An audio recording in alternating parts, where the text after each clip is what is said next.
Okay, good evening, everyone, once again. So we're back here eventually. Final day. Now, it's a Sunday and it's the final day for 3 days masterclass webinar for fashion designers. And I must tell you, for me, I mean, it's quite emotional because we really put in a lot of work, to get this done. I want to say a big thank you to the Bending Waters team, everyone all together. Taiwo, Emmanuel, Florian, Femi. Just want to say a big thank you to everyone, for putting this out. We're still here, we're still pushing it though.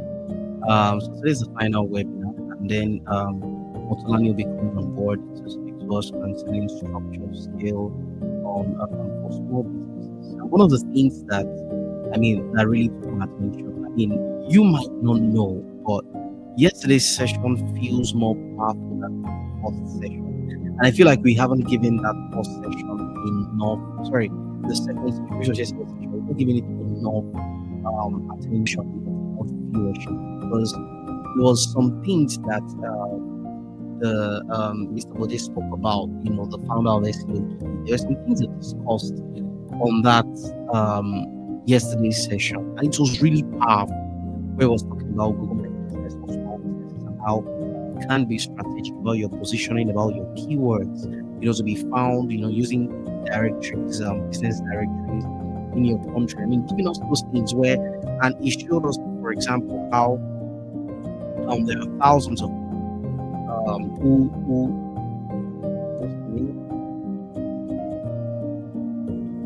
how there are thousands of people who would who would search for the keyword fashion designers near me or fashion designers around me. I've seen that number. It's around 16,000. You'll be using keyword tools. You're able to see the number of search entries that come on for these kind of keywords. And for me, it was really powerful.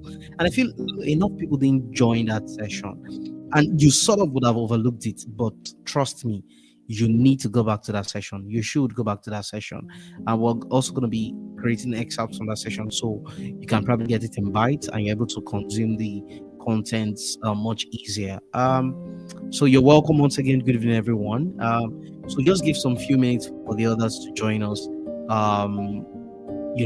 So we can have more people online before we get started with Motolani. Thank you.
All right, so good evening, everyone. Once again, my name is Ifolo Ambidiji. I'm the host of this webinar for Fashion Designers Masterclass for 2026. And we'll just do a little bit of an overview again for Bending Waters. As an agency, we are built to support startups, small businesses to be able to achieve certain milestones as they want to grow. So whether it's on a project basis or it's on a retainer basis, we're an agency that is available to help you support your growth as a business, for go to market, product market fit, social media marketing, influencer marketing, and what other services you might need to grow. And one of the things that really stands at the core for us is the truth about your business reality and integrity. We will not do something we can't do, and we won't promise to deliver something we can't deliver. And we help founders find the truth in their market.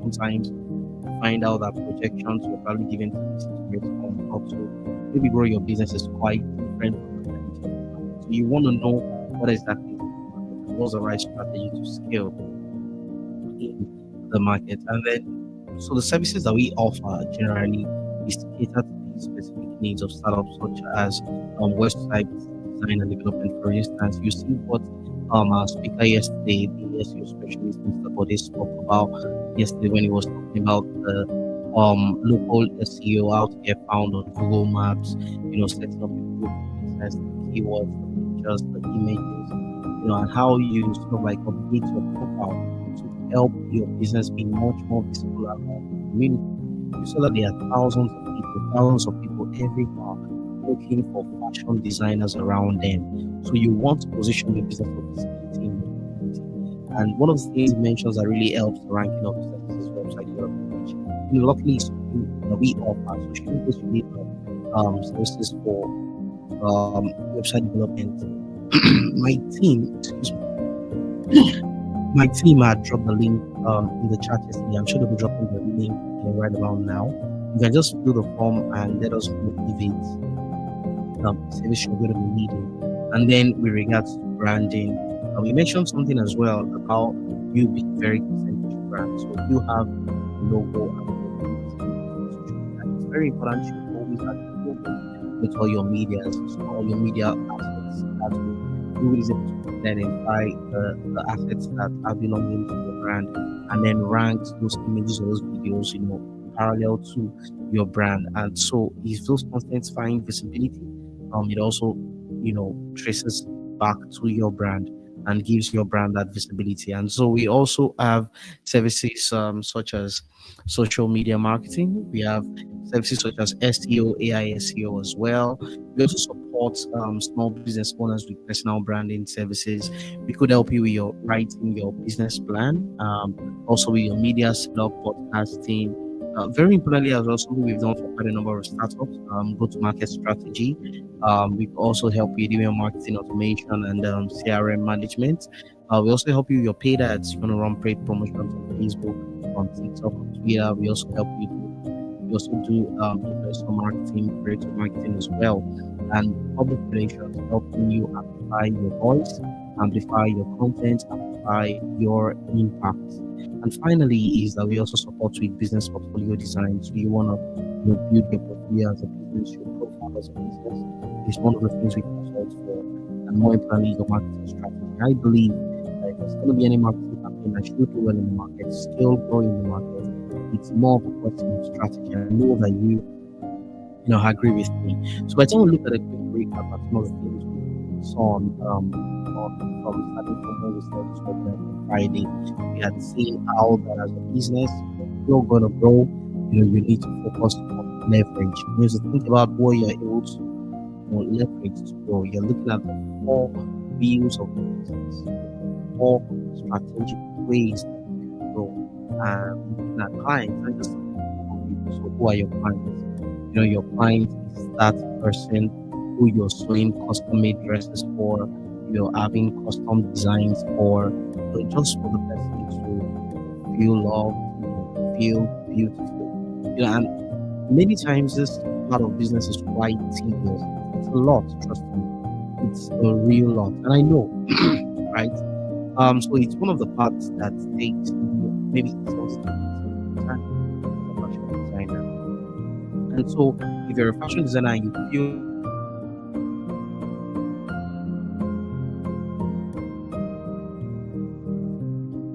feel like start leaning on or sort of like trimming down is your the amount of time you give to custom made dresses. You probably want to lean more and focus more on building your customer segment, that is services that you have either productized or or products that you've been able to build as a business to sell, or you've been able to design, sorry, also so so you can then sell. That's phase four. So usually clients, I would say that as a fashion designer, one of the ways you should see your business is to see the different framework for growth, as a leverage, right?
Okay, apologies for the light intermission. All right, so I'm back now. So I was just talking about the leverage. So as a fashion designer, one of the things you want to do is to see your business in form of leverage. So when you start having clients, you start raising funds from your clients, and then the business is coming in and it's good. You should see that as an opportunity, or what I'll call a leverage, for you to then use those monies to scale your business. You also want to look at different aspects of your business that you want to grow. Don't forget, from clients, you also have subscribers. Now, subscribers are for services you've been able to build that you can drive repeat purchase for, something that is going to be consistent on a monthly basis, on a yearly basis, or on a quarterly basis. So that's also one thing you want to try to look out for as a fashion designer. Then we also mentioned members. Now, who are members? Members is now done with you. So these are people that you can now, sort of like monetize your knowledge by offering programs, training, learning to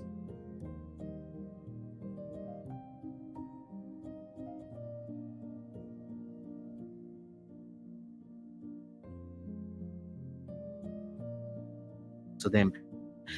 And then you also want to look at and usually in the fashion community, we do have your skill, and then see how you can. And usually in many places, you find people want to learn the services while they're working for you. Not just doing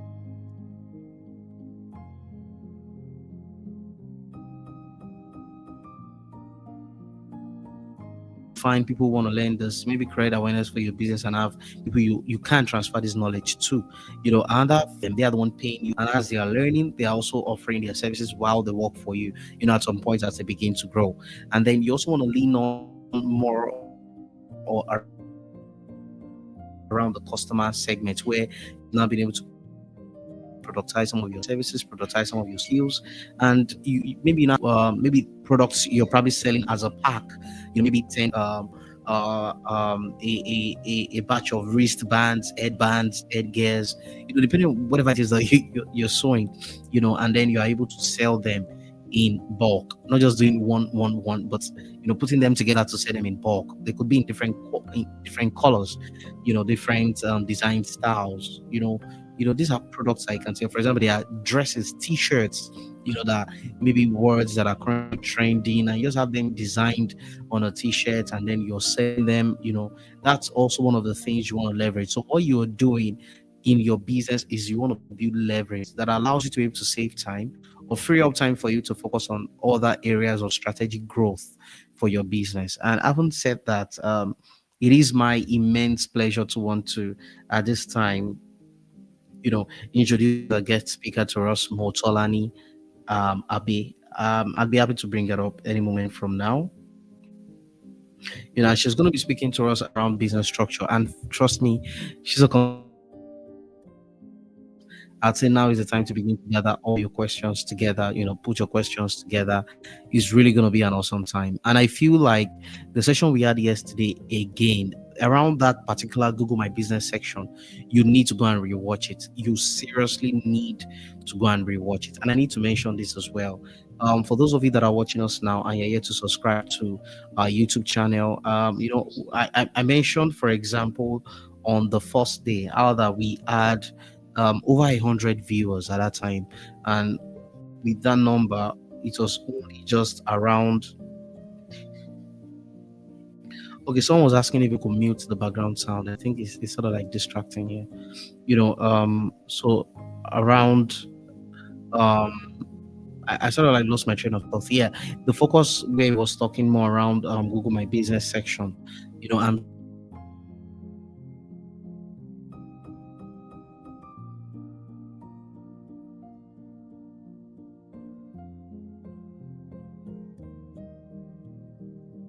strongly thinking we need to revisit that section. And really sort of like double down on that session. I really want to do that.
Okay. So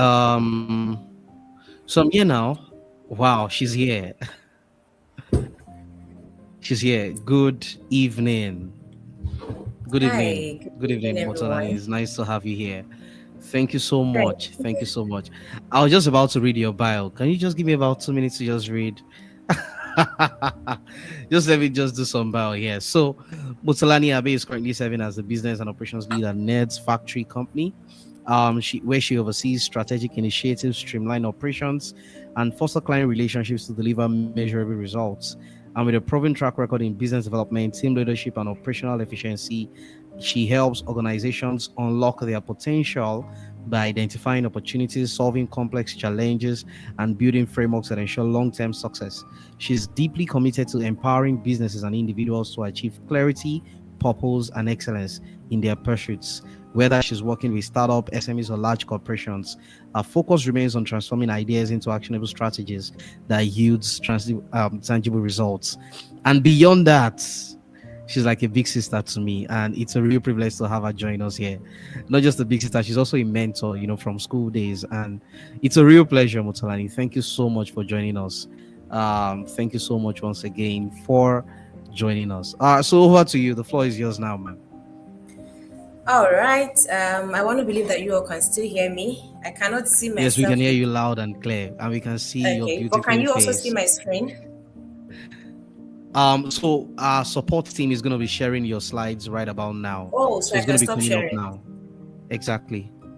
Okay, beautiful. Thank you. That's easy for me so that I can get to see everybody's face. Exactly. Yeah. Okay. Good evening, everyone. I'm excited to be doing this. Okay, I know that if you had introduced, my name is Motolani Falabi, and this is what I love to do. I love to see people make money. I love to see people happy. I love to see people put systems and structure in place so that their life is easier. So, this evening, I've been asked to talk about mastering business operations for scale, especially for people in the fashion industry. Um, but before I go ahead, if you need to use the bathroom, please quickly do that. If you need to take water, please have one beside you. This is going to be an exciting one, and I wouldn't want any form of distraction. So, if you're in a place where you're going to be easily distracted, it's okay to move away from there. And it will be very important if you have your writing material so that you can take notes because we're going to be thinking through certain things in this class. um this is not just one of the classes where you're going to come and then I'm going to be speaking English to you. No, I'm not doing that. We're going to be looking at how you're currently running your fashion business, and we're going to be making decisions from this class. So let's ride on. How many minutes do I have? I'm a talker. I could do this all night. Okay, Time in yeah. now. So you have 40 minutes. Okay, I'll try. I should be able to finish up in 40 minutes. All right. Whoever is in charge of my slide, please follow me. You can't be distracted because I wouldn't want to be saying next slide, next slide. So when I'm done reading a particular page, just move to the next. Thank you. All right, now let's get started. Talent will build your fashion brand, but operations will grow it. Let me say that again. Talent will build your fashion brand, or if you already built something, talent builds your fashion brand, right? But operations will grow it. So for people who are on the call, if you have a fashion brand, can you drop the names in the chat room? Drop your name. What's your fashion brand name? Or is it just Motolani Beauty? I don't know. Whatever your name is, because by now, if you're building a fashion brand, it's very important that you already have a name. So what name are you building?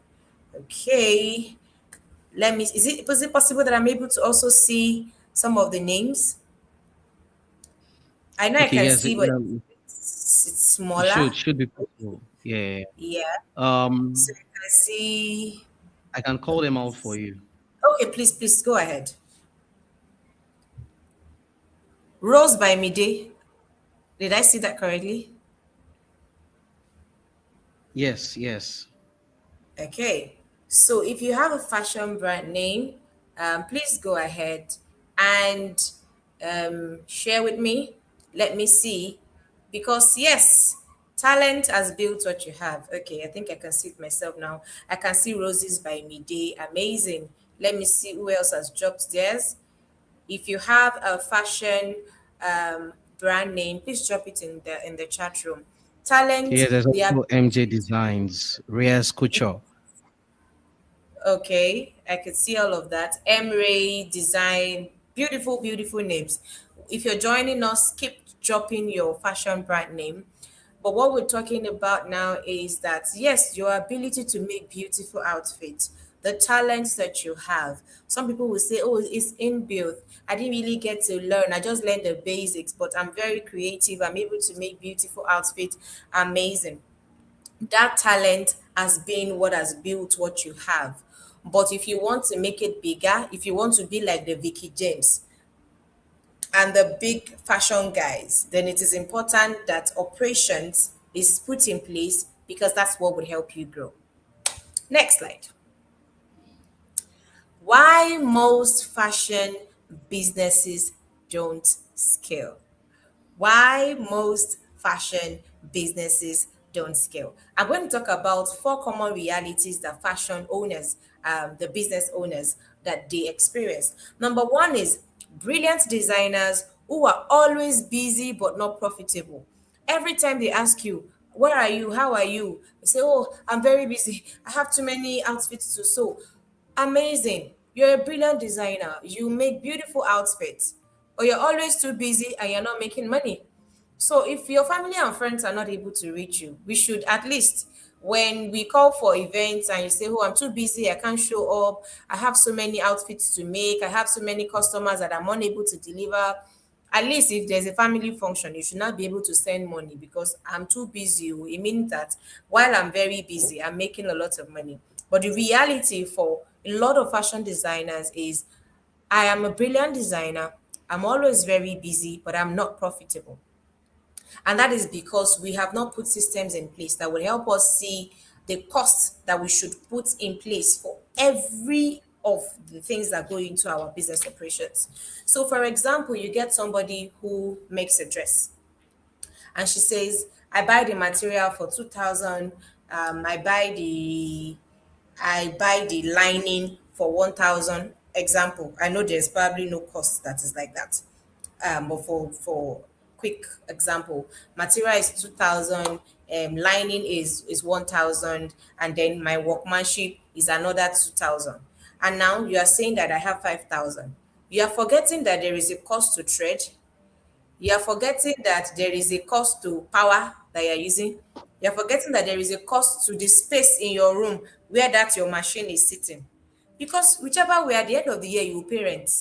But oftentimes, we don't put all of this cost into place. But that's not where we're going to now. I'm going to the next line. But follow me closely. Constant firefighting. No, go back, please. Fire, constant firefighting, late deliveries, staff issues, customer complaint. So because it's just you, there is no structure in your business. You collect more than you're able to deliver on. And God helping you, power is doing its own in the country. So you've collected an outfit to say, I'll be able to make this outfit. You probably didn't even think about it oftentimes.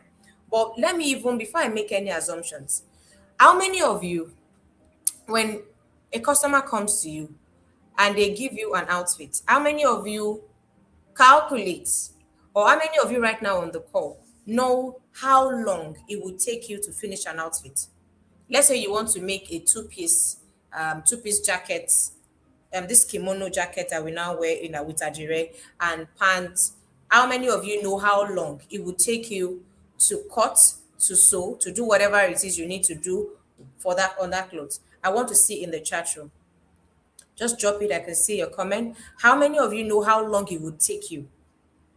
Because oftentimes what happens with late delivery is you are forgetting that you have a life. You probably have children, for people who are married, for people who are maybe going to school, for people who have maybe still have 9 to 5 or other things that they are doing. You are forgetting to include all your other daily activity into play. What you just do is, oh, I want to sew, bring it.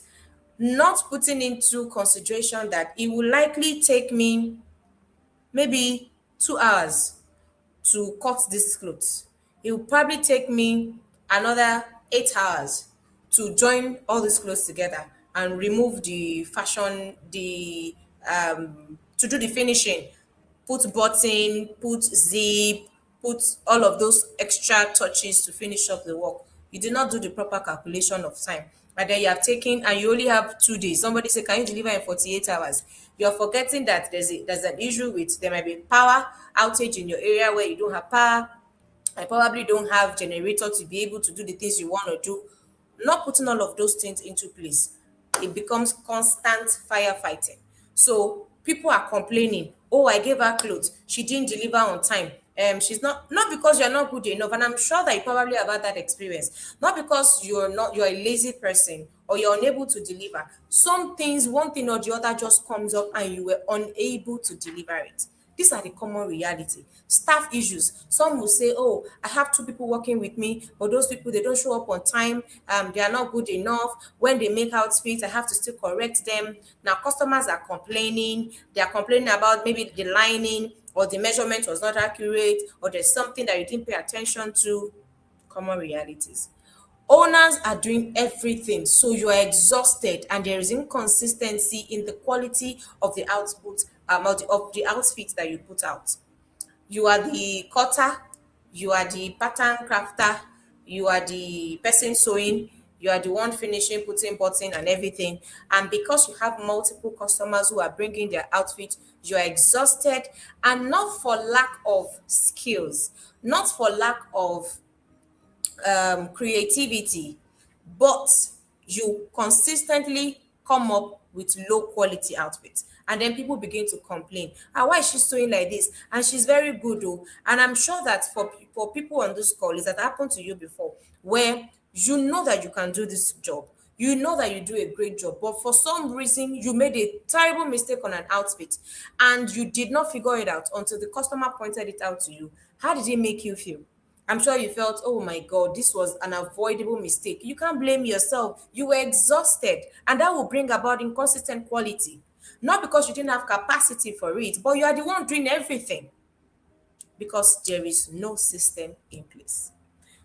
Growth now feels risky instead of exciting. So when you already experience all of this, where you're consistently exhausted, where quality is beginning to drop, where customers are beginning to complain, where there are late deliveries, you begin to feel, if I have more people coming to say I want outfits, am I able to take it up?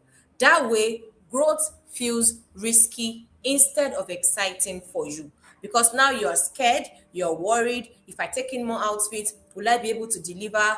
Would my brand not be dragged? And so on and so forth. These are the common realities that we go through as fashion designers.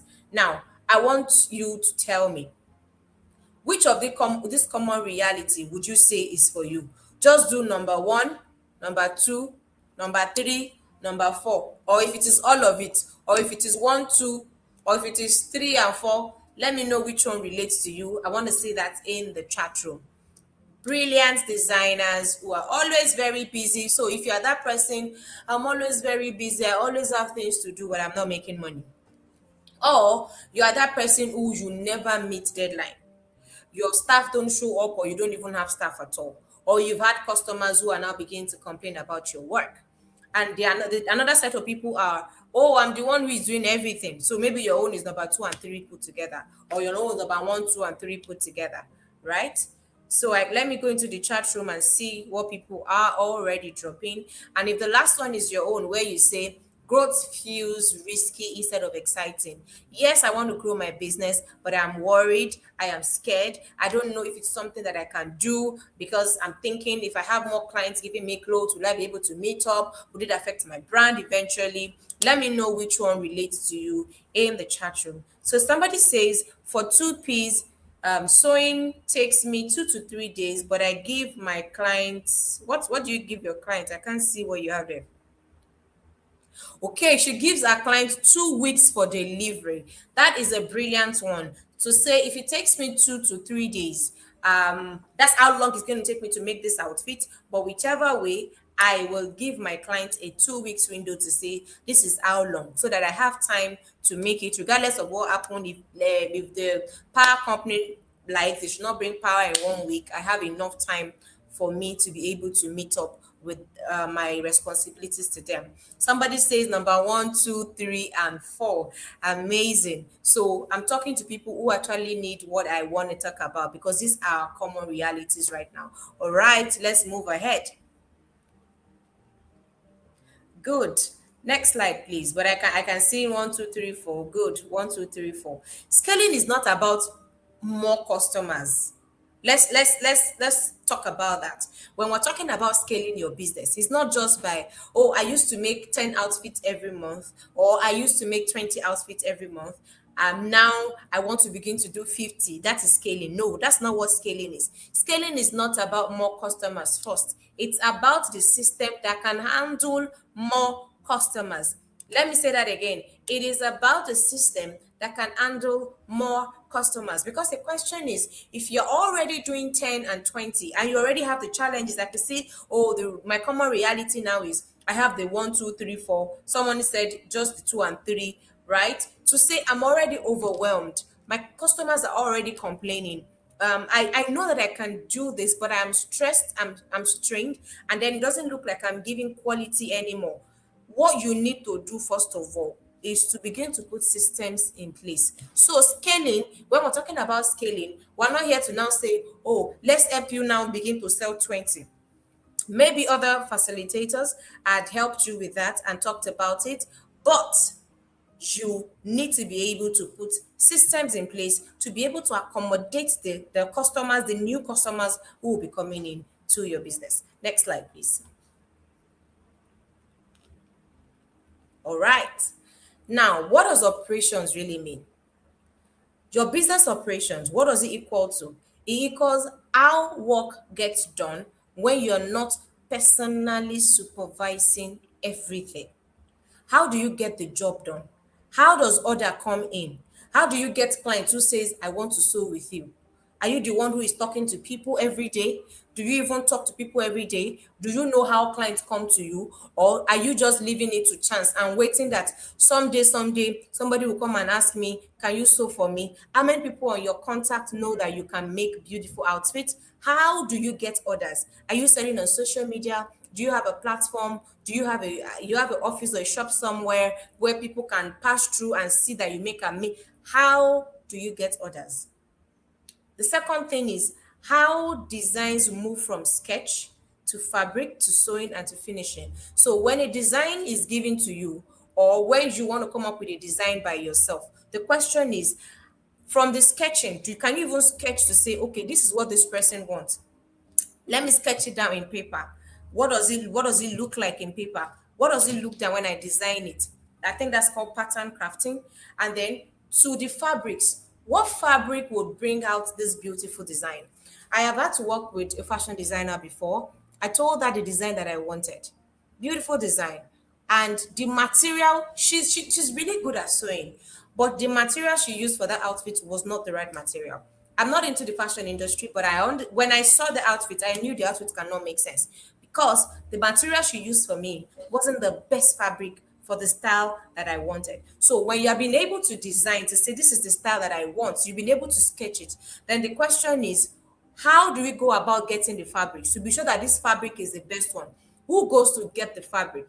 Then when it comes to sewing, who sews? I know when you want to sew, there are mathematics. I've been around people who sew. I can see sketches, chalk, writing, mapping out 1/2, 3/4.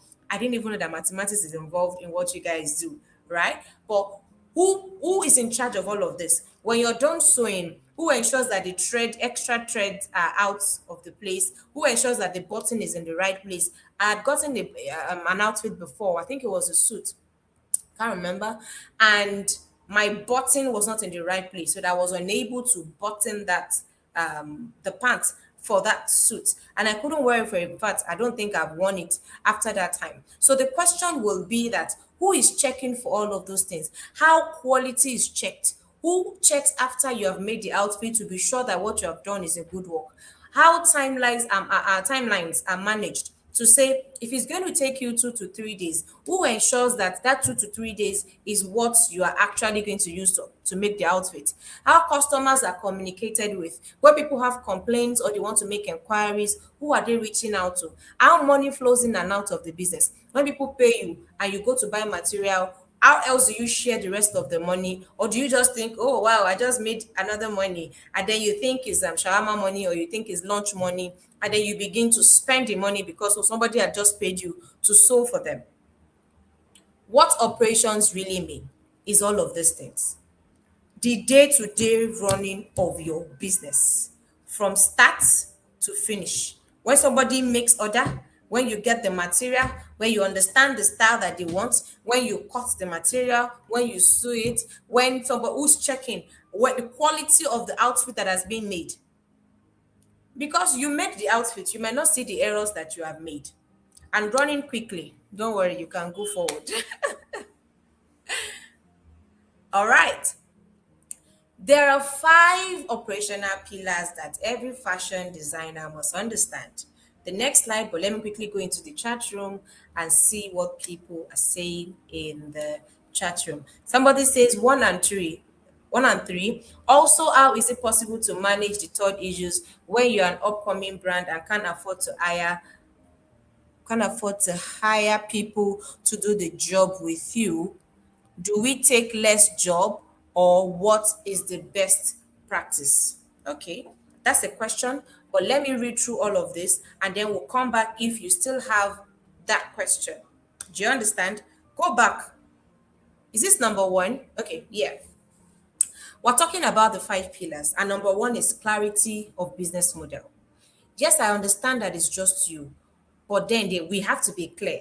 Before we're able to scale any business, we need to understand what we're doing. Are you bespoke? Are you ready to wear? Are you doing both? So I need you to go into the chat room and begin to answer all these questions. I know that you also have your writing material. It will be important for you to note all of these things down. What kind of business model am I running? Do I want to make ready to wear where I'm sewing two piece, I'm sewing what's this boo? What kind of outfit do you want to make? Or do you want the ones where people will come with their materials, they will give it to you, or people will come with their designs and then you help them bring it to life, or you do both? It will be important for me to know which one you do in the chat room. So you can go ahead, go into the chat room and let me know. Somebody says bespoke. Okay. If you're ready to wear, let us know. And if you're combining both, it's also okay. But we need to be clear what we are trying to scale. Do you design to order or you produce ahead?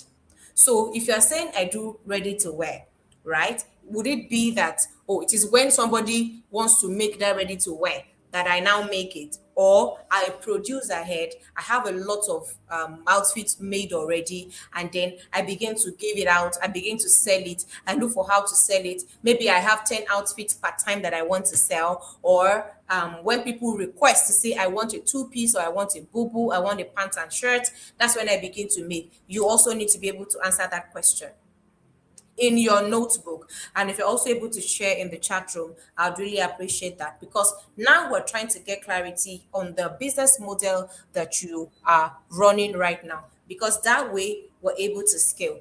And then who exactly is your ideal customer? So I have a lady who makes ready to wear, and she makes it, she has them already. She has office wears, office dresses, she has two piece, she has it in Ankara, she has it in, I think, chiffon material, she has the boo boo in Adire, in Ankara, in all sorts. Who are our ideal customer? Working class people. I can't remember the last time I would say, oh, I went to the market, I went to buy material, I will not give it to tailor to help me. So I don't have that time. And there are people in my space who also do not have the time. But for every time this lady makes beautiful outfits, she's sending me loads of pictures and videos, and she's asking me to pick the one I want to pick. And that's how I shop. That's how I buy from her. To say, oh, she could send you 5 boo designs. She has sewn it, she will wear it and dance and make video of it and send it to you and ask you which one you want. She would wear adire, it could be adire jacket, she will wear it, maybe she has 5 of that, she has two piece, she can have 5 different design, different materials. Sometimes I like a design but I don't like the pattern or the material she used. I will tell her, I like this design but I want the material of the other one. Who exactly is your ideal customer? Who are you selling to? Are they business owners? Are they people who work in organizations, maybe employed? Because the kind of money that each of these customers will also give you is different. So you need to be able to say, who am I selling to? If you're selling to the people in your area, or maybe you have a shop or you have an office somewhere, and it's just people who pass by who will say, oh, I want to make an outfit, how much are they likely going to pay? The people you're selling to, are they in the university? Are they working class? How much do they earn? I want to believe that somebody in charge of maybe business or sales might have had that conversation with you. But then for you to be able to scale, you need clarity of business model. What kind of outfit are you making? Do you design ahead, or do you wait for others to come and then you design? Who exactly are you designing for? And why this matters is that you cannot scale confusion. If I'm asking you all these questions and you don't know, it means that, so the question will be, what are we trying to scale? We can't scale confusion. And different models will require different operations. Right now, if you're saying, oh, I only do bespoke, the structure you need, the operations you need is different from someone who is making ready to wear. Because somebody who is making ready to wear, some people that I know, you don't hear from them in like a month, because at that time they are sourcing for materials, they are taking their time to sew, and then when they are sewing for the next 2 months, they are selling everything that they've made. So they only sell maybe in 3 months, they use 1 month to produce, the remaining 2 months in that quarter they're using it to sell. and they are consistently pushing it out, that's a different scaling model. That's a different model. Some other people would say, oh, as material come is when I sell. So when I make, I sell immediately. We need to be able to say what works for the different model that you are working with. Don't forget what I said earlier. We cannot scale confusion. We cannot. So there has to be clarity of who you're selling to, how you intend to produce, and the kind of model that you're working with in terms of whether it's ready to wear, hybrid or bespoke. That has to be clear to you. The next pillar would be process before people. Process before people. And I think this will also answer the question of the lady who said, oh, it's just me, I'm not should I not take more customers, I don't have the resources to take in new people and all of that. Process before the people. Most designer hire too fast or wrongly. So because you have too many outfits to make does not guarantee or is not enough reason for you to say, I want to quickly go and hire somebody. That's not how it works. It has to be the process, because when these people come, what would they do? What are they expected to deliver on? Do you even know what your needs are? What if the person's strength is also your strength? Then both of you are doing exactly the same thing. You have a weakness that you need somebody to complement you on, or what's the word now?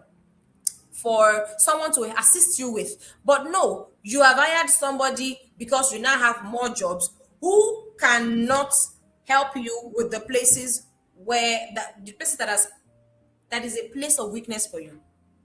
I hope somebody understand what I'm trying to say. Exactly. Don't ask who can help me. Don't just ask, I have 20 clothes. I cannot make more than 10. Let me go and hire somebody who will help me make all the clothes. No. Ask what exactly needs to be done. What do I want to get done? Do I need somebody who will help me cut? Because maybe cutting is what delays you most of the time. Can you get somebody who will cut for you? And then you sew. You know that with sewing, I do sewing fast, fast. I'm done sewing. But you see that cutting, cutting is the problem. Or for you, you could say, I'm really good at cutting my materials and ensuring that it is good. I just need somebody who would help me to join it together because I have done a good job in cutting. Some people would say, oh, for me, I do so well with cutting, I do so well with sewing, but I need somebody who would help me finish. Somebody who puts the button, who puts the zip, who ensures that the thread are not out of place, and all of that. Who exactly do you need? So these are the processes that you need to put in place. You cannot just go ahead and quickly go and hire somebody for hiring sake, or for I now have more clothes to make. What would they be doing? Have you agreed on what your weaknesses are and someone that will complement that weakness, somebody whose strength is in your area of weakness? But you are saying, oh, but I can do everything all by myself. Which works faster for you? Which one would ensure that your clients get quality at all times?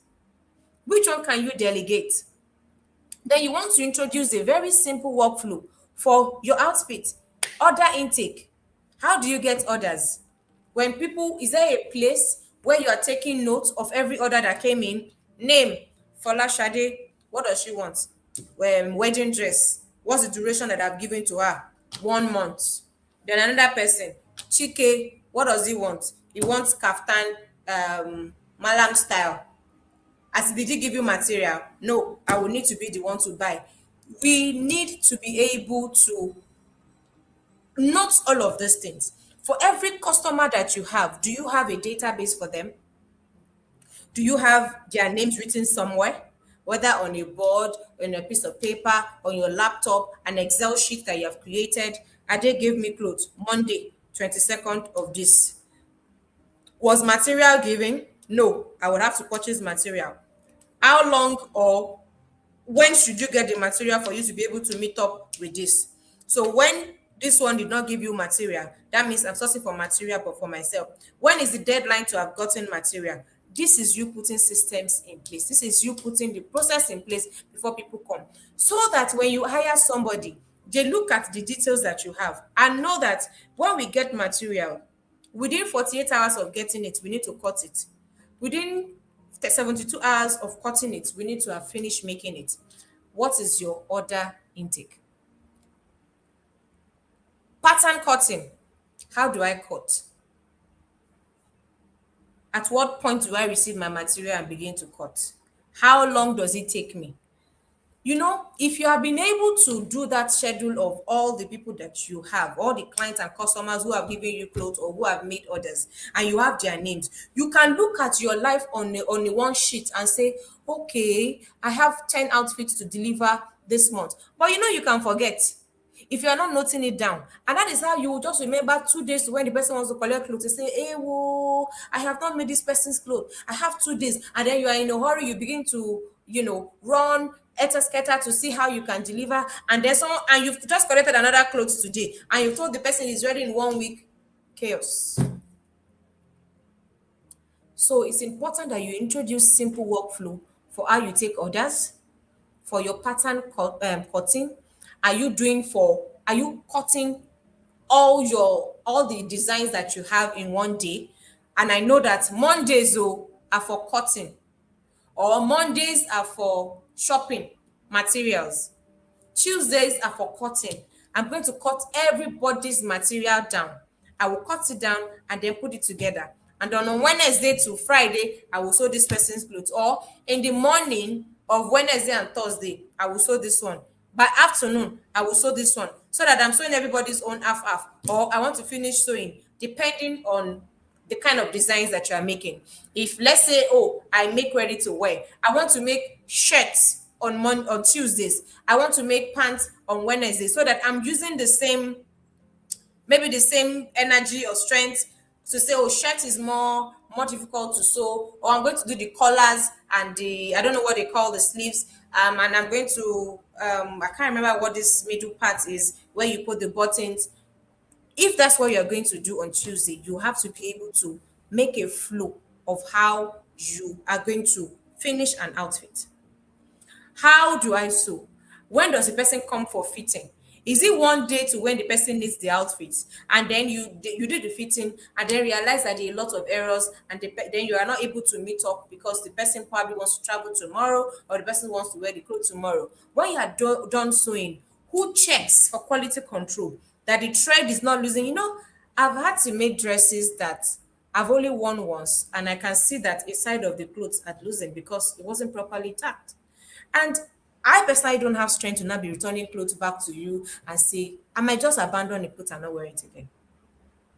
Quality control. When you are done sewing, who looks at it? What's the process of looking at it before you are now saying delivery? So you need to be able to do a workflow to this. When order comes in, to when I'm cutting it, to how I'm sewing it, to the fittings of the outfit, to the quality control of checking that I've done a good job, and to when I deliver. How do you even deliver? What do I need? Do I have delivery pack? Do I have nylon design for me to put the outfit inside? Do I have small cards? I have somebody that I make clothes for.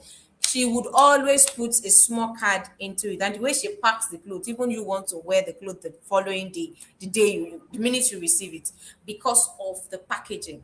And how will it be delivered? Is the person coming to pick up? Are you sending a bike guy? Do you already have the person? These are systems that you need to put in place. So for the pillars, we talked about clarity of your business model, and now we've also talked about process before people. Now let's go to number 3. If you're still following me and you're with me, please go into the chat room and say yes, yes, yes. Go into the chat room and let me know that you are following me. Just go there and say yes. All right. Number 3 is quality and standardization. Now let's discuss this. Why quality drops when volume increase? I want to hear from you guys. Why is it that when you have a lot of work to do, then your quality begins to decrease? Anybody wants to share with me? I'll be waiting in the chat room. Let me know why. When you have a when you have bulk of work to do, when the quantity or the volume of outfits you need to make increases, why is it that quality reduces? You don't pay attention to the little details you would have paid attention to because you are in a hurry to be able to deliver. I would want to hear that or I want to see that in the chat room. Let me know why quality drops when volume increases, why your quality drops when volume increases. Maybe you make 20 outfits every month and you're comfortable doing that. Suddenly your customer increased to 50. And now the people who didn't used to complain about your delivery before are now beginning to complain because the quality has dropped. Do you want to tell me why? Let's discuss it. Let's talk about why you think quality drops when volume increases. I'll be waiting to hear from you in the chat room. One of the things, or a couple of things that I think would help you when it comes to quality and standardization is style guide. You need to have a style guide. If I want to make a dress, what are the things that I need to put in place? If I want to make a pant, what are the, like a checklist, like a, this is number one, two, three of, okay, well, there's still a checklist there, a guide to how do I make the curves. So let's say, for example, you want to make a pant trouser, right? You could say, always ensure that maybe the waist is 30% of the length. Just, there has to be a guide. It's like when you want to cook. I'm not in your fashion industry, so I'm not sure how to give you example, but I'm going to give you an example. It's something that I understand. So for example, now I want to make egusi soup. I want to make egusi soup, right? You know there are different style of making egusi soup, and there are different styles of making semo, right? So you come up with the style that suits you. But I'm going to use an example that I know so well. So I want to make egusi. Some people will say, "Oh, when you have the sauce ready, put the powdered egusi into your sauce, your stock and everything on the fire, and then you are good to do." Some other people will say, into your egusi you need to put water, and your dry egusi, put water in it, and then begin to mold small small balls of egusi into the sauce that you already have. Those are two different styles. So there has to be a style to guide how you make your outfits. If I want to make shirt, what is the guide in making my shirt? What is the first thing that I will do? Then what is the next thing? Should I make the collars first? Should I join the collar, or should I make the body separately? Then when I make body separate, I make the collar separately, then I can now join body and collar together. Or I want to make a dress, let me make the body first, then let me make the hand separately, then let me make the lower one separately, then I begin to join. There has to be a style guide. Some people would say, if I want to make semo, I put water on fire. When the water is boiling, then I reduce the heat, then I begin to pour my powder semo and I make it like that. Some people will say, "Oh, that's not how I make my own. That's not my style. Mine is, I will put my semo in cold water, mix it into a paste. Then when my water is about to boil, then I will pour it into it and mix it together." That's another style. So for you would be that the outfits that you make, you should have a style guide for every of the outfits that you make. I've seen that somebody had dropped a comment in the chat room. It says, "I feel it's because you are trying to beat time and then unintentionally forget to do some things like secure some threads because you feel it will take more time."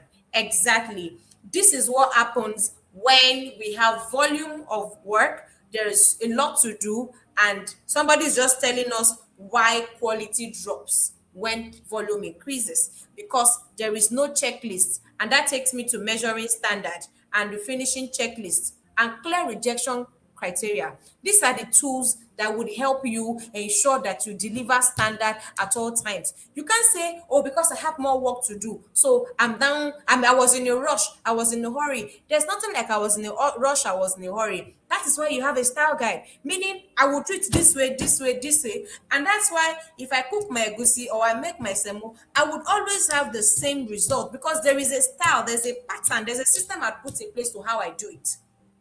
So for you, what is that system that you have put in place? What is the guide that you have created for yourself to say, yes, you created it, but for every time you want to sew, you still look at that guide? Or you now have somebody who is working with you. You can show them to say, "This is the guide. This is how I want you to make this." Measurement standard. If you have measured somebody 40, do you want to add 2 to it, or remove 3 from it, or whatever? Maybe give allowances. What is the measurement standard?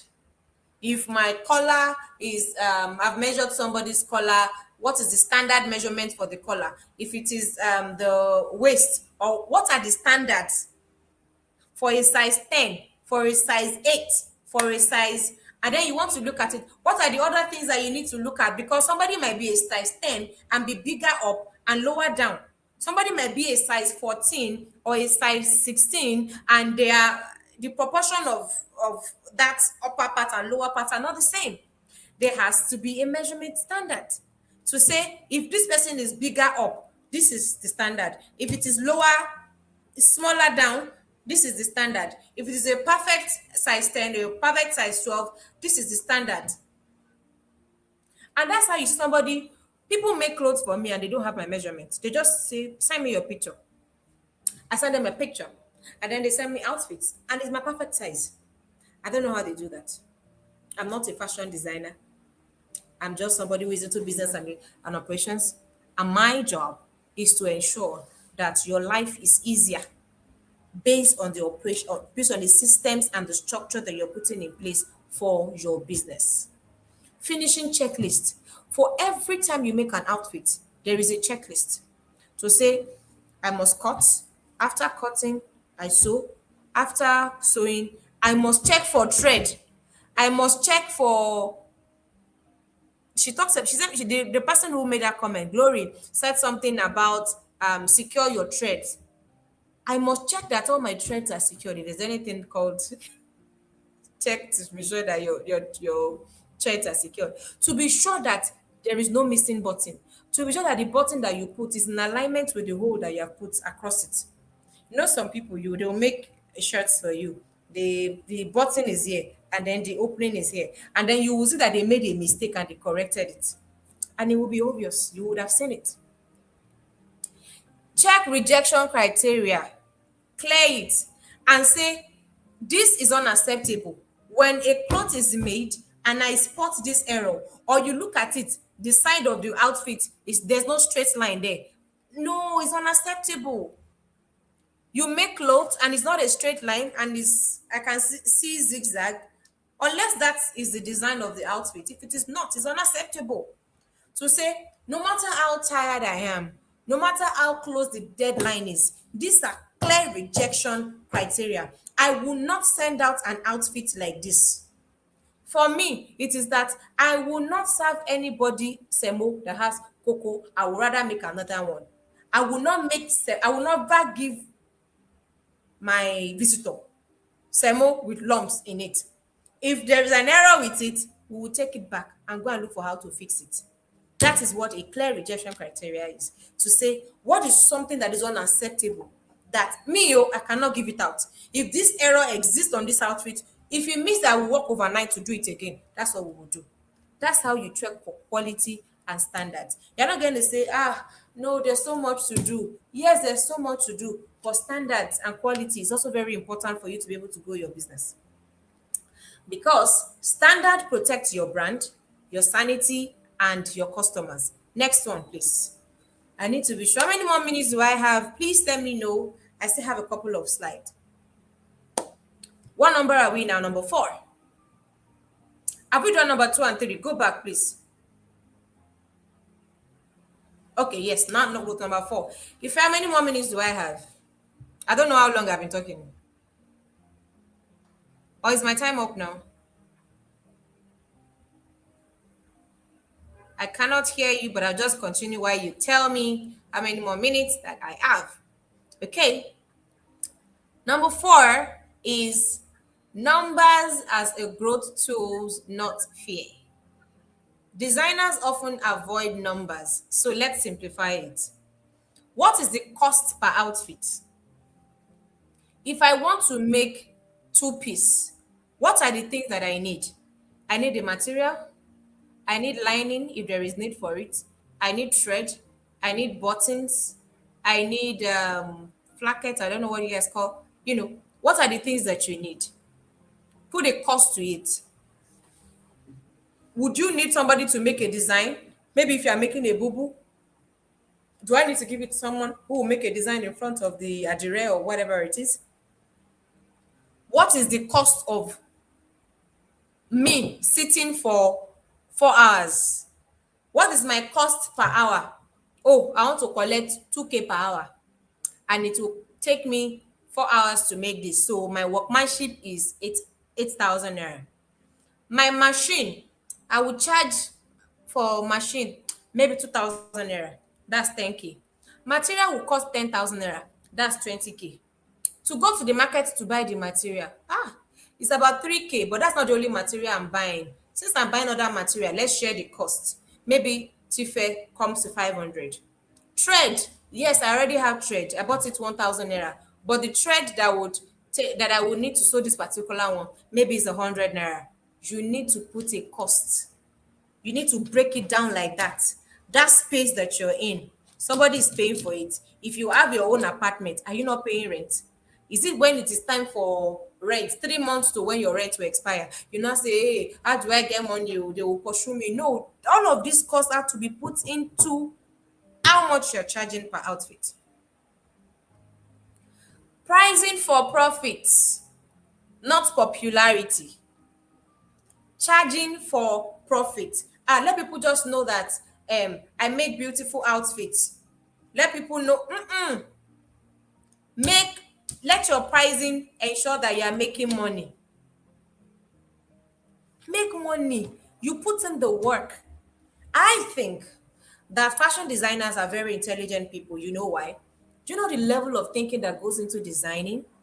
Of thinking of a design, the level, I've been with people who sew, and I see all the calculation they are doing in the cutting, in the mathematics, 1 minus 2. I found I'm like, on top sewing, you guys do all this mathematics. There is a lot of thinking that goes in there. So if you're here on the call and you're telling yourself, well, I don't think I'm a very intelligent person, I don't think I'm a smart person, or because I'm just a fashion designer, or somebody who has a master's and the person is thinking that they are better than you are. No, you guys do a lot. There's a lot of thinking, mental work that you guys put into the work that you do. That I'm not sure if anybody, I don't know how long it will take me to learn how to cut. Because I used to just think, it's not just to cut it piam piam by the side. But when I see the process and how long it takes and the thinking that goes into cutting material, then I'm like, oh really? I just think it's just to cut. It's easy for us to run our mouth when we don't know how you do the things that you do. So kudos to every fashion designer on the call, because you're intelligent, you are brilliant, because of the things, the level of energy, the level of creativity, the level of mental assertion that you put into what you do. Waste tracking. How is fabric being used? Are you wasting fabric? What is wasting your time? Then can you do an excellent job and not have to rework? When you've made a mistake, you now say, now I'm saying that I didn't do this job well. Then you will now losing it and do it again. Why not check? What are the things that I'm wasting? Am I wasting fabric? Am I wasting time? Am I having, because you are wasting time by having to rework, and you are not even giving the material, and you see that when you have sewn a place before and you have to loosen it and sew another place, you see that place that you have loosened is still showing there. It's there and it's not excellent enough. Cash flow versus revenue. How is money coming in? How am I spending it? Because you can only spend what money is yours. So that per hour that you charge yourself is what you're supposed to spend. You see, the money for machine, money for thread, money for dark space, all of those money should go somewhere else. Because when your thread finish, now you will be forced, God will help you that day. You don't have personal money. You will not be looking for money to buy thread, money to buy this, money to buy that. When all of those things could have been put into your cost per outfit. And when you put it, it's not for you to spend, it's not your money, it's for you to put aside.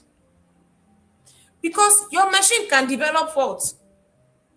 If you don't have those money saved aside, how then are you able to buy a new machine? At that time, you not say, oh, I could not work for the last 1 month because my machine was bad. And I'm wondering, okay, have you not been saving for machine? Don't you know that your machine will depreciate?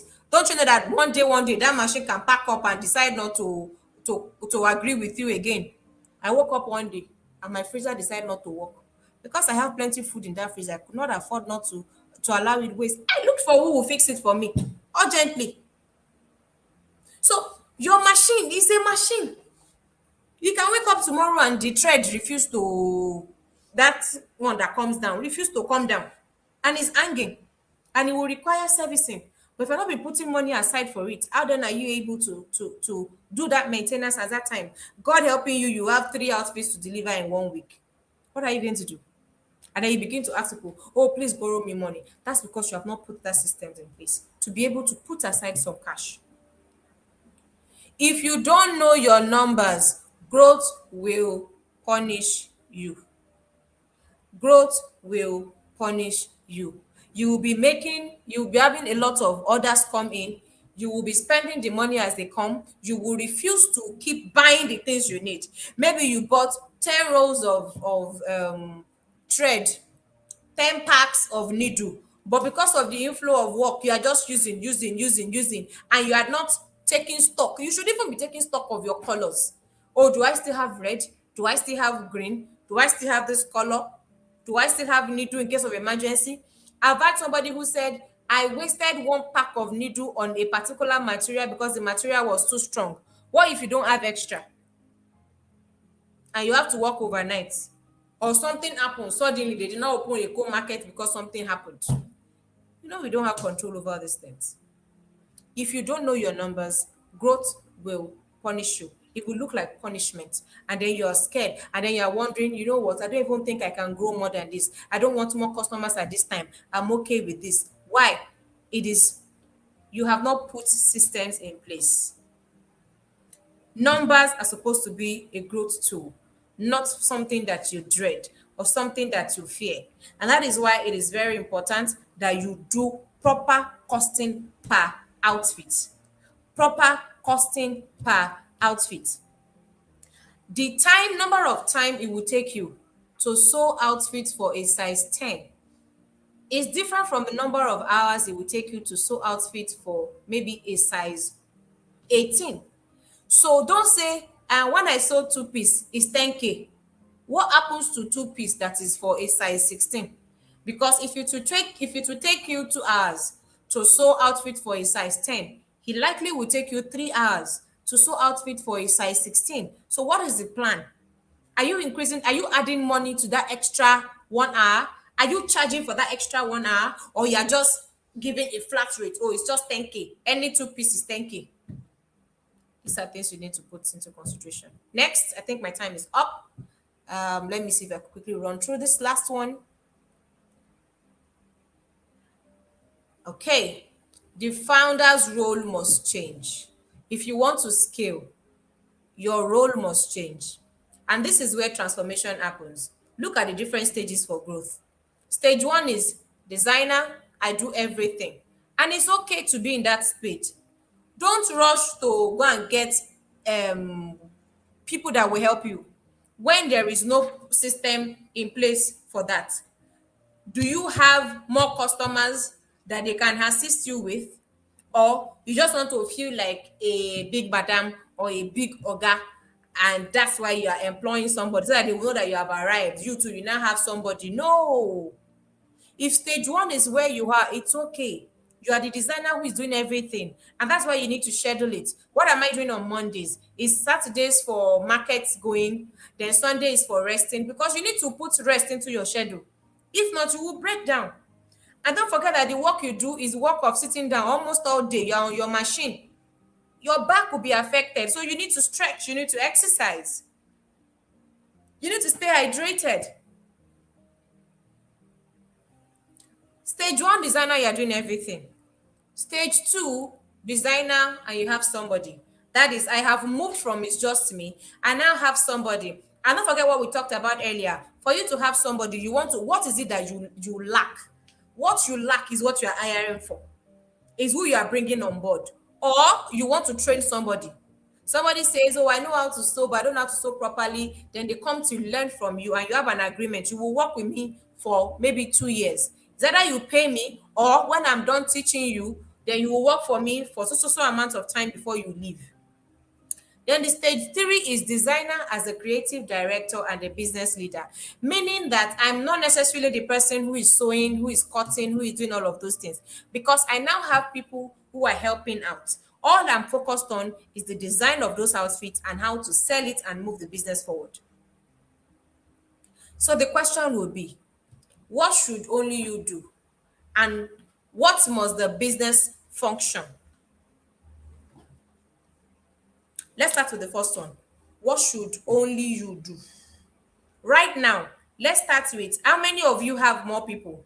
So if you're in the chat room and it's just you, go into the chat room and say it's just me. If you have people who work with you, go there and say it's just me and two others, or one other, or three others, or four others. Let me know the stage that you're in. Or you want to say, oh, my own is stage one, oh, or stage two, or stage three. Whatever works for you. Go into the chat room and let me know what stage you're in. And then we're going to discuss what we have. So it depends on what stage you're in. If you are in stage one, what should only you do? Only you will do everything,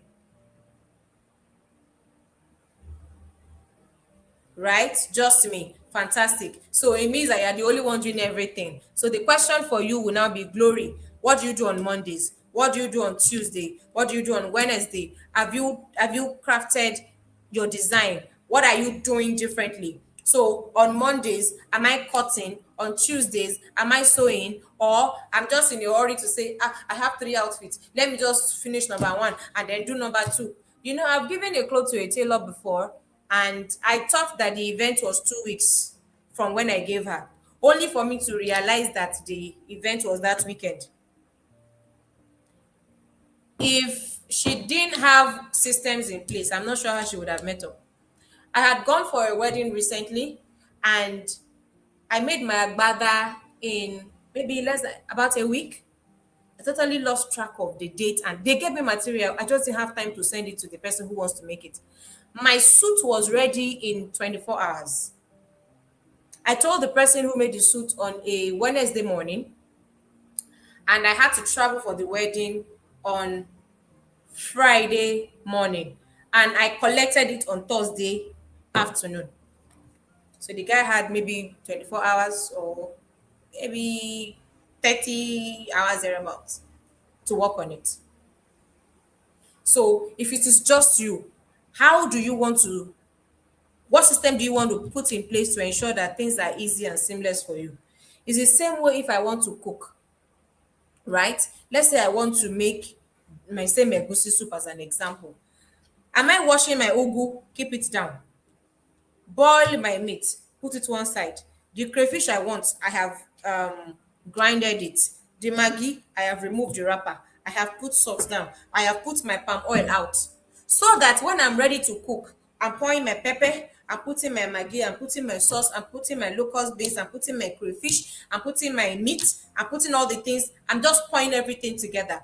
Or I will pour pepper, then go and quickly go and carry my palm oil, or go and look for, where's my salt, where's my maggi, oh, where's crayfish, and begin to run up and down.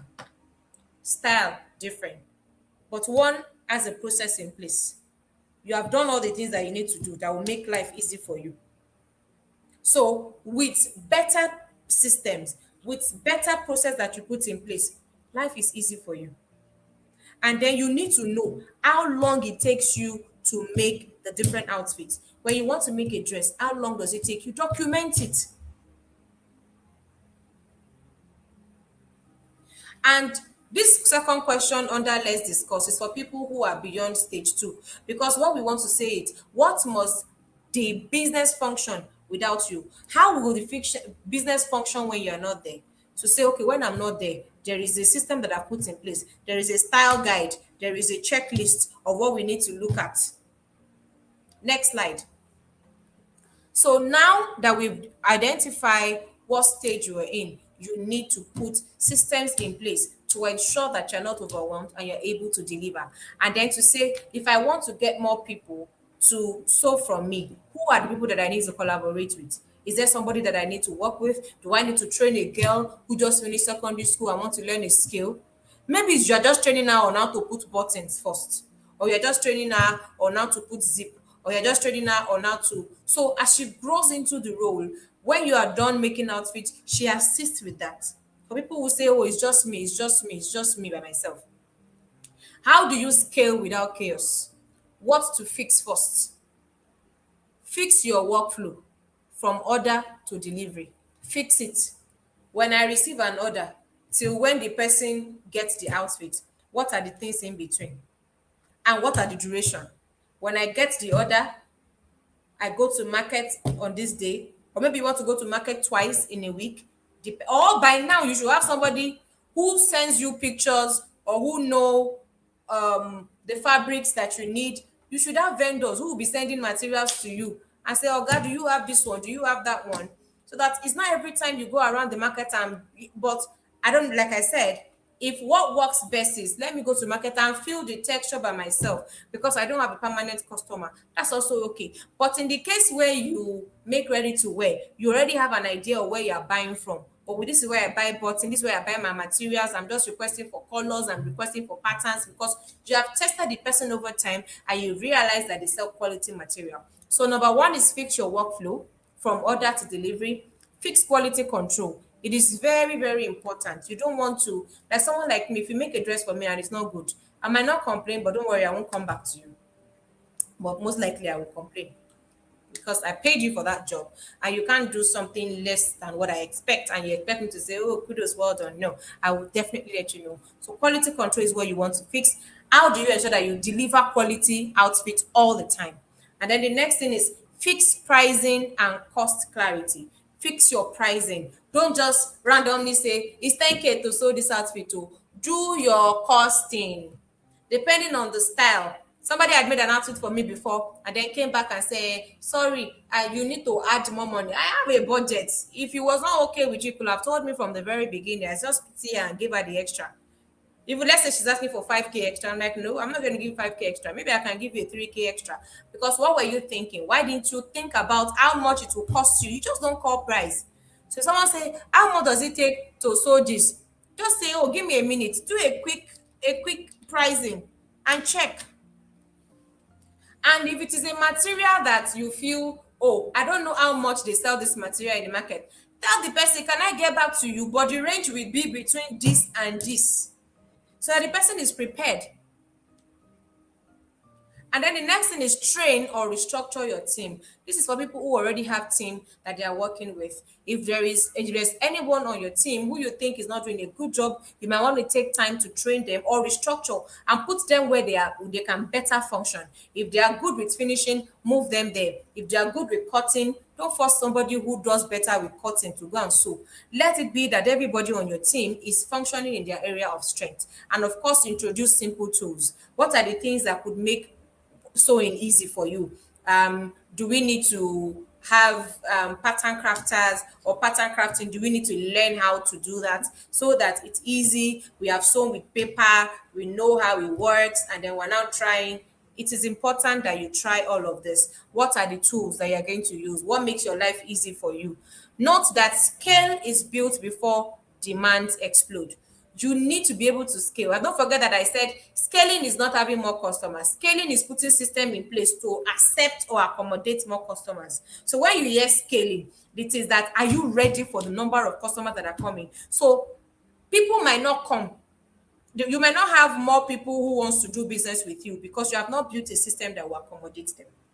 Systems are cheaper than fixing brand damage. If you consistently deliver low quality because you didn't have system in place, you will spend more money trying to fix it because money is not going to come to you. People will go to someone else that they can trust. Next slide. Oops, I think we've done about 1 hour. Sorry. Action framework. What are the things that you need to do on the immediate? Document one full production process. The next outfit you are going to sew, document it from start to finish. When you collected the material, how long it took you to cut it, how long it took you to sew it, how much you spent in, how many thread you used, how many needles you used, you know, the material, how much it cost. Document every tiny little details about that production because those are the things that will form the basis for the structure that you're trying to put in place. To say, I have sewn two-piece 10 times, and it took me, the first time it took me 40 minutes, the second time it took me 38 minutes, the third time it took me 38 minutes, the fourth time it took me 36 minutes. By the time you do that, you can get an average and say, now I know that it takes me 35 minutes to make this outfit. That's what that will do to you. Identify your top three operational pain points. What are the things that cause pain for you? What are the things that makes you do shabby work or not deliver on time? What are those things? You need to be able to identify them and then create one standard checklist. This is a checklist. Like I said earlier with my example of making egusi, I know that when I put my pot on fire, then I'll pour palm oil, then I'll pour my sauce, my pepper in it. Then when I pour it, then I'll put my stock and my meat. I will put it, I will put maggi, I will put salt, I'll put crayfish, I will put locust beans, I will put my egusi. Like, put that checklist. That this is everything I will check. Number one, okay, I've done number one, I've done number two, I've done number three, I've done number four, and you're checking like that. That way you're not making it, you don't have errors. There are no error of, oh my god, I forgot to I cook egusi, I did not put crayfish, because there is no checklist. Or I cook egusi, oh God, I forgot to put locust beans, so I forgot, because there is no checklist. Checklist would ensure that you know what to do per time on every of the outfits. Track cost on your next 10 outfits. How much does it cost you? So for the next 10 outfits that you want to make, put a cost to it. How much did it cost me to buy material? Or if it is that somebody gave you material, how much is my trade as at the time? How much is needle now? How much am I charging myself per hour? Every cost. How much is power?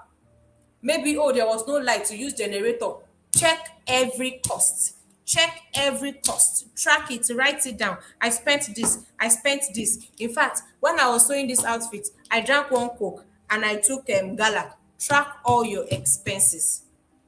Redefine your role in the business. What is my role in this business? Am I all in one? Then the question would be, at what point do I want to begin to market what I sell? What time do I have to go to the market to shop? What time do I have to begin to sew? What time you can plan your week, that you make it a bit structured, so that on Saturdays, you say Saturday is for material shopping. I will leave my house as early as 7 a.m. or 8 a.m. I will do shopping on that Saturday and come back home and rest, or begin to maybe share. Okay, this is the material I need for this outfit. This is one I need for this outfit. Planning reduces chaos for you. And that's what systems does. And when you're able to do this, then you know that you are ready to scale your business. Because scaling is not just, I said it earlier, scaling is not you, I want more customers. Because when they come, how do you service them? How do we ensure that you deliver quality at all times? That systems, that structure, that operational structure is very important for you to be able to scale. Now you know, by the time you have been able to do all of these measurements, you know that, okay, with this, I only have capacity to do 20 every month. I can't take more than 20. So if 50 outfits start coming in, now you know that you have the capacity to hire one more person. And then you are not scared. "Ah, I can't hire. I don't have one." Some of you already have capacity to hire one more person, but because you have not put systems and structure in place for your business, you did not know that you are due to hire somebody. Next slide, please. And I think that's likely the last one. All right, my closing thoughts. Scaling is not about sewing faster. Scaling is not about sewing faster. It's about building a business that sews well consistently. Scaling is not about sewing faster. Oh, now I have 50 people instead of 20. I want to, sew fast as I can, so that I can meet up with all of them. Don't sew rubbish. Quality control is very important. It is very important for your brand that you deliver consistently. So scaling is about building a business that sells well consistently. That even if it is 50 people, you are delivering quality at all times, because that is what will sustain your business. I think I will wrap up here. The next slide is probably just details about how you can reach out to me if you have to. My number is there, and then my email is there that you can reach out to me, and then I can call it a wrap. Thank you. If you have questions, please drop your questions in the chat room Maybe we can take that question for about 5 or 10 minutes. Thank you so much. Thank you so much, Motolani. I mean, the session was really massive for me. I was taking notes. I mean, I could start reading some of the lessons I was learning. I mean, but then we won't leave here today. But then for me, some of the things that really stood out was when you talked about how a fashion business requires systems and not just sales. It sort of like also applies to parallel businesses. I'm even thinking for myself and what we do in Bending Waters, it was more like a reminder on how I need to pay attention to systems. It seems as though many of the information you shared doesn't just apply to fashion designers alone. It's sort of like cuts across board. I mean, there was one part that also stood out for me when you mentioned the fact that there must be a clear process in how you deliver value, right? I know Yeah, for fashion designers, it's now from design to fabric to sewing and then to finishing what you're doing. And even maybe even looking at how the fabric choice affects the quality of the final output. And so your process needs to be very clear. Another part that exactly. was really interesting for me, I don't seem to have heard that part in many business events that I've been to. When you talk about, I'm trying to remember the right words that you use now. The fact where it is like this is a deal breaker for me. That is, if there's something that if this happens, I would never send this clothes out. I'm trying to remember the word that you used there. Yeah, If more like it's so, yes, it's in this is a criteria. Whenever yeah, I look at what exactly, I have done, if he has this 1, 2, 3, it means it's not good to go. And I made an example of exactly, myself. If there is lumps in it, it should not go out. I should not serve it. exactly. Exactly. And that sort of like resonated with me. So that's like a criteria for quality assurance and ensuring that you deliver excellence. You deliver excellently well as a fashion designer. I mean, even for anyone into service delivery, into services, you should strive for excellence and you should have deal breakers, for yourself as well. That if I'm not delivering at this level of quality or at this level of value, then it's not going out. I'll rather start all over than do Exactly. something that I'm not 100% for. And so Exactly. quality control is non-negotiable. I mean, it is non-negotiable. Particularly when you also talked about timelines, that the timelines you give must be realistic and I mean enforced to protect customer trust. And also you talked about customer communication, for inquiries, complaints, and it also must be structured. The way Exactly. you manage money must be intentional. I remember when I still Very started the intentional. conversation with you in future fund when you were talking about budgeting. There's something I You just that I want to yeah, quickly say. yeah. We live in an environment that permits for anyhowness. So you give a Wow. cloth to a fashion designer, she makes the outfit, there is an error, you inform him or her, and then they expect you to manage it. Some of us will not manage rubbish. We don't manage rubbish. I will send it back to you. And I think it's high time that fashion designers begin. There's a difference between you and Vicky James. Vicky James will not sew rubbish. And that is why she has the right to charge you in millions, because it's sure for her that she doesn't have capacity to give you rubbish. You know why? Have you not seen some of her videos where she say, oh, they made this design, and then she looked at it and she told all her people to redo what they've done, and they will now work overnight. You are an industry where we already attach anyhowness to fashion designers. They Wow. will do anyhow with your material, and then they will now say, ah, maybe it's just that tiny small mistake, manage it.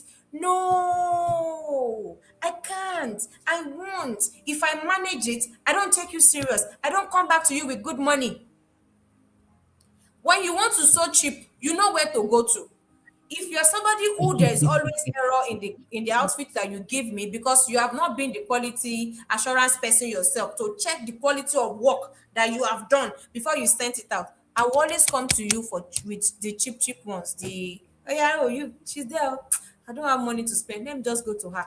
But when I know that you deliver excellence, the people who charge me well and charge me plenty money, I pay because I know that they can't afford to do me rubbish. For me that I'm paying you so well, if you do rubbish, I'll send it back to you. So some of the reasons why you're also maybe not making money in your fashion business is because you're probably not doing an excellent job, a neat job, clean job. I wear some outfits and people are asking me who made this. Somebody made it, like, oh really? And sometimes someone made me an outfit and I'm like, what is this? The color, eh? there's a way the color of the shirt. I didn't wear the shirt. I didn't wear it and I didn't go back. She's been calling me, Mao, you have not come. She says, come and do what? I can't. And there's another guy who makes me really nice shirts. Amazing material, amazing sewing. I will go back there all the time. Every time. So please, let's not be a part of the anyhowness culture that we have as people who make. If I go to a salon and I make hair and the hair does not make sense, I will lose it though. Even you that you made it, I will pay you to lose it so that you see the stupid job that you have done. I'm not going to manage rubbish. So let's be people of excellence where you also can look at the job that you have done and say, permit me, I'm a Christian. When God was creating heaven and the earth, he made the stars, he made the moon, he made this. I know every time God created something, he will say, and he looked at it and saw that it was good. You too, you are like your father, the creator. When you create something, look at it and say, now me make this thing. This is good. Let be the first person to say that what you have done is good and not just wait. So that when people come to you and say, this is good, they know your head is swelling. You already know that you did a good job. And so that your esteem is not tied to, I did something, they did not even say it's good. You by yourself, you have looked at it professionally and said, this is a good job. Thank you. Just Wow. need to have Wow. that. I'm trying to sort of like digest that. I mean, that was really passionate for me. Thank you so much, Motolani. Thank you so, so much. I don't know if we have any question. I don't know if we have any question on the chat box. Do we?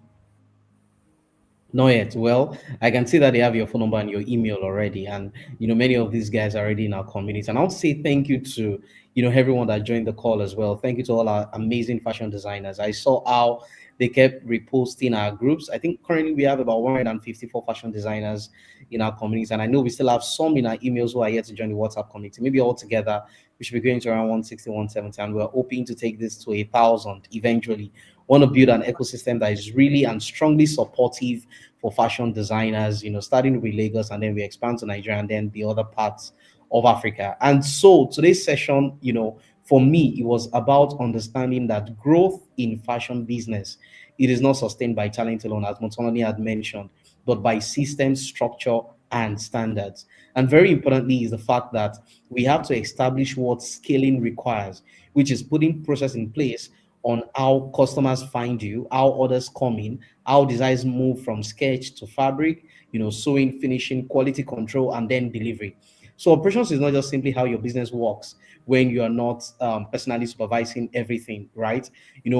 Montaner had also emphasized on clarity about your business model, clarity on whether you design to order or produce ahead, clarity on who your ideal customer is. I mean, without clarity, scale becomes chaos, just like you have said. And I mean, if you're even not clear about what you're doing, that's when you sort of like introduce the spirit of anyhowness and you're just doing things anyhow, and you hardly can see the spirit of excellence in the work that you're trying to deliver.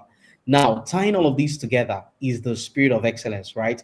Excellence is not perfection, it is a decision to maintain high standards consistently. It shows in your fabric choice, your finishing, your timelines, your communication, and how you manage money. Excellence is doing the work well because your name is on it, not because somebody is watching, right? So systems make excellence repeatable. So when you have the right systems in place, you are able to repeat excellence, and then excellence makes systems meaningful. So thank you so much for Motolani for these words of wisdom that you've shared with us tonight. For me, it's a lot for me to digest, and I definitely will be revisiting this video and resharing to everyone in our community. I like to say a hearty cheers to you. Thank you so much, and Thank we love you. you from the community. Thank you so Thank you. much Thank you for so much. joining us. And it was even on short notice, to be honest. And I was mentioned. That's what I you put do out to the me all flyer, the put out I put out the flyer, put out a name, and I'm not sure she was really informed. She just said, "If I saw your status, I saw my picture on your I mean, you're already invited." Well, thank you so much. I mean, I really do. I'm grateful, and thank you for the privilege. I mean, for this rare privilege. Thank you so much, Mosolani. And time. I'll be Thank catching up you. with you later too. And thank you to everyone for joining the call for the entire Bending Waters team. Till we meet again soon enough. Adios, everyone. Bye, and cheers to you.